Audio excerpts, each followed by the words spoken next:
Morning, students. This is Ravikant, and this video is only for the class 10 students. Last year में मैंने देखा था कि lockdown की वजह से बहुत सारे स्टूडेंट्स जो है स्कूल कोचिंग बंद हो गया था, जिसकी वजह से वो स्टडी नहीं कर पाए थे और प्रैक्टिस उनका नहीं हुआ था। और जब आप लॉकडाउन के बाद जब स्टूडेंट्स मेरे पास कुछ आए स्टडी करने के लिए, तो मैंने देखा कि उनका जो है सबसे बड़ी समस्या थी, और वो समस्या थी उनका फॉर्मूला बिल्कुल ही याद नहीं था due to the lack of practice. और उसमें खासकर मैं बार बार मैं देखा करता था कि उनका त्रिगोनोमेट्री का फॉर्मूला जो उनका बिल्कुल पुअर था, वो किसी प्रकार का क्वेश्चन को सॉल्व नहीं कर पा रहे थे। यदि वो स्टार्ट कर देते लेकिन थोड़ा फॉर्मूला ही शुरू कर नहीं जानते थे, जिसकी वजह से वो नहीं बना पाते थे। हालांकि उनका अंडरस्टैंडिंग ठीक था, लेकिन फॉर्मूला याद नहीं रहने की वजह से उनके दिमाग से वो निकल जा रहा था बार बार, क्योंकि अभ्यास नहीं होता था, और जिसकी वजह से क्वेश्चन को सॉल्व नहीं कर पा रहे थे। और कई प्रकार का जैसे कि height and distance, trigonometry, identical, और ये सब क्वेश्चंस बिल्कुल नहीं कर पा रहे थे। और जैसा कि 10th क्लास के बच्चे जानते हैं, और मैं ये बताना भी चाहूँगा कि ट्रिगोनोमेट्री एक ऐसा सब्जेक्ट है जो कि बिल्कुल क्लास 10 के लिए नया है, और आगे की जो भी 10+1, 10+2 या इंजीनियरिंग के लिए ट्रिगोनोमेट्री का जानना बहुत जरूरी है, क्योंकि बिना ट्रिगोनोमेट्री जाने हुए आप आगे इंजीनियर नहीं बन सकते या किसी प्रकार का अच्छे करियर में नहीं जा सकते।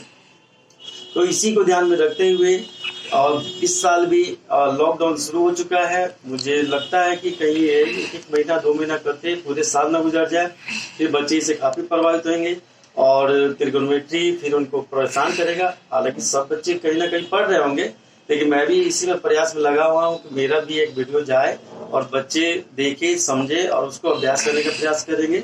और मेरा जो ये वीडियो होगा जो रेगुलर बेसिस पर होगा, एनसीईआरटी बेस पर होगा, कुछ RS अग्रवाल के बेस पर होगा। थ्योरी तो एक ही होगा, बट क्वेश्चन जो है डिफरेंट काइंड्स के बुक से हम लोग सॉल्व करने का प्रयास करेंगे, जिससे बच्चे को लाभ मिलेगा। और आप किसी प्रकार की अगर प्रॉब्लम आती है तो कमेंट्स के थ्रू आप क्वेश्चन को सॉल्व कर सकते हैं, मोटिवेट कर सकते हैं। और इसी को ध्यान में रखते हैं मैं आज ट्रिगोनोमेट्री का चैप्टर स्टार्ट करने जा रहा हूँ। ट्रिगोनोमेट्री में सबसे पहले हम ये जानने का प्रयास करेंगे त्रिकोणमिति होता क्या है, और त्रिकोणमिति से क्या क्या फायदा होता है, और उसको कैसे हम डील करेंगे, कैसे समझेंगे, कैसे हम उसको सॉल्व करने का प्रयास करेंगे। आइए देखते हैं। सबसे पहले त्रिकोणमिति में हम ये जानने का प्रयास करेंगे कि इसमें 3 साइड्स होते हैं। और जब भी हम त्रिकोणमिति की बात करेंगे तो ये राइट एंगल ट्रायंगल की बात करेंगे। राइट एंगल ट्रायंगल की बात इसलिए करेंगे क्योंकि हम त्रिकोणमिति के थ्रू इसमें 3 साइड्स एंड एंगल्स की बात करेंगे। और राइट एंगल की बात करेंगे कि त्रिकोणमिति में हम फायदा जो है ये उठा सकते हैं कि जो भी साइड्स है और ये एंगल्स, इसके बीच का रिलेशन निकालने का प्रयास करेंगे, जानने का प्रयास करेंगे। यानी कि हम कह सकते हैं कि त्रिकोणमिति एक रेशियो, एक वर्ड है रेशियो, T ratio, यानी trigonometrical ratio is the relation between the sides and angles. Relation between these sides and these angles. This is the relation between sides and angles. हम उसको जानने का प्रयास करेंगे कि कैसे रिलेशन होता है और उस रिलेशन से क्या फायदा होता है। फायदा त्रिकोणमिति से सबसे पहले ये होता है, यदि अगर हम एक मीनार की बात करें, एक बिल्डिंग की बात करें, अगर ये बिल्डिंग है और यहाँ पर एक व्यक्ति जो है, एक आदमी है, अगर इस यहाँ पर जो एक व्यक्ति जो पहले से मीनार पर है वहां पर, तो अगर ये व्यक्ति जो है यहाँ से इसको अगर देख रहा है तो हम ये पता लगा सकते हैं कि ये कितने एंगल से देख रहा है। यानी कि एक एंगल हम थीटा ले लिए, इसको थीटा ले सकते हैं, कुछ भी अल्फा बीटा गामा कोई भी एंगल ले सकते हैं। हम ये पता लगा सकते हैं अगर कोई व्यक्ति अगर यहाँ पर खड़ा है, अगर ये विंडो है, अगर ये व्यक्ति यहाँ पर है, तो सीढ़ी यानी कि लैडर का लेंथ हम फाइंड आउट कर सकते हैं। त्रिकोणमिति से ये फायदा है।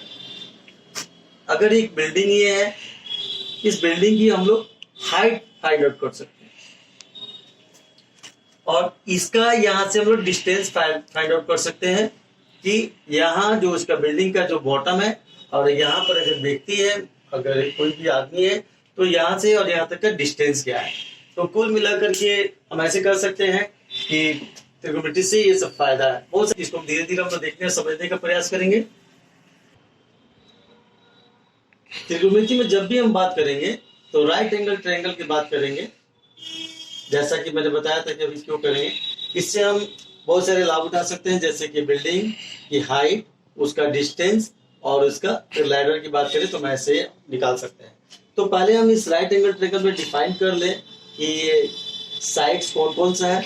आप पहले से भी जानते हैं। इसको हम इस एंगल के लिए, यदि कोई व्यक्ति इधर से देख रहा है इसको, तो इसको हम परपेंडिकुलर बोलते हैं, यानी कि हम P से डिनोट कर देते हैं। और इस एंगल के लिए ये परपेंडिकुलर हुआ ये, और इस एंगल के लिए ये परपेंडिकुलर हुआ। तो अभी फिलहाल में एक मैं इस एंगल के लेके चल रहा हूं फॉर एंगल C, जिसके लिए ये बेस हो गया। एंड ये जो है, जो इस राइट एंगल ट्रायंगल का सबसे लॉन्गेस्ट साइड होता है, जिसको हम हाइपोटेन्यूज बोलते हैं, यानी हिंदी में कर्ण बोलते हैं, इसको हिंदी में लंब बोलते हैं, और इसको आधार बोलते हैं। और इसको हम इंग्लिश में H से डिनोट करते हैं, हाइपोटेन्यूज। यानी कि P, B और H ऐसे डिनोट कर दिए। टोटल साइड हमारा हो गया। एक बार फिर से समझने का प्रयास करते हैं। In triangle ABC for angle C, for this angle C, ये हमारा AB जो है P हो जाता है, यानी परपेंडिकुलर हो जा रहा है। और BC जो है बेस, और हाइपोटेन्यूज AC ये ऑलवेज जो है सेम ही होगा। ये हमारा इसका फिगर हो गया। हमने डिफाइन कर दिया कि इसमें परपेंडिकुलर कौन है, हाइपोटेन्यूज कौन है और बेस कौन है। और ये जो एंगल B जो है राइट एंगल है, यानी कि एंगल B जो है राइट एंगल है। हम जब भी बात करेंगे राइट एंगल के लिए बात करेंगे। और ये दोनों जो एंगल है एक्यूट एंगल है। एक्यूट एंगल आप जानते हैं, जो less than 90 degree, that is called acute angle. फिर से हम इसको जानने का प्रयास करेंगे। रिलेशन को भी हम लोग जानेंगे। जैसा कि मैंने बताया एंगल C के लिए अभी बताया था। अब एंगल, मैं अगर एंगल A के बारे में बताऊंगा, एंगल A के लिए फॉर एंगल A, BC जो है ये P में कन्वर्ट हो जाएगा, यानी ये P हो गया। और AB जो है ये B हो गया, और AC एज यूजुअल H हो गया। इसको जानना बिल्कुल जरूरी है। स्टूडेंट्स इसको अच्छी तरह समझेंगे, क्योंकि आपको क्वेश्चंस मिलेगा और आपको समझना पड़ेगा, प्रैक्टिकल लाइफ में भी समझना पड़ेगा। यदि आप अगर बिल्डिंग के ऊपर खड़े हैं और नीचे की ओर देख रहे हैं, किसी व्यक्ति C को देख रहे हैं, तो आपके लिए परपेंडिकुलर ये BC हो जाएगा, और ये जो AB जो है ये बेस हो जाएगा, और ये हाइपोटेन्यूज हो जाएगा।